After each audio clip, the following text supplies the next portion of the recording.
Kama kawaida ni wale mabingwa wa nyumba lami. Ukifanya msihala umegongwa na gari, pikipiki, bajaji au baiskeli, niko Sinza Kijiweni na kuletea huu upande wa kibabe kabisa wa vyumba vitatu, dirisha kama unavyoona, dirisha Mwalimu Nyerere, dirisha za wavu, ila ni upande mzuri. Kwenye compound mko wawili, kuna hiyo na kuna hiyo servant quarter yenye master sebule, jiko ishapangishwa, ina water storage tank, tiles chini zimezingatiwa.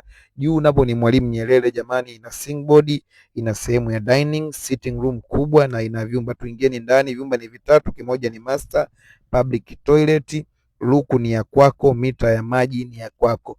Kodi shilingi 700,000. Tunapokea ofisi, tunapokea watu wa makazi. Kimbia mwendo wa ngili mkia juu. Nyumba ni chache jamani kwa Sinza ya leo kwa bei hiyo. Unaona jikoni kuna store kama hivyo unavyoona, jiko ni zuri safi kabisa. Kwa wateja wasiokuwa na nyodo, hii nyumba inakufaa sana.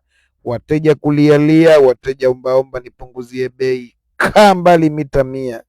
Kumeza mate na salamu ndio vitu vya bure kwenye hii dunia. Karibuni sana. Service charge 30,000 ya kupelekwa kwenye nyumba, bila kusahau kodi ya mwezi mmoja ya udalali. Mwenye nyumba anachukua miezi 6. Ndani ya fence zinakaa gari hadi 4. Karibuni sana wateja wetu. Over.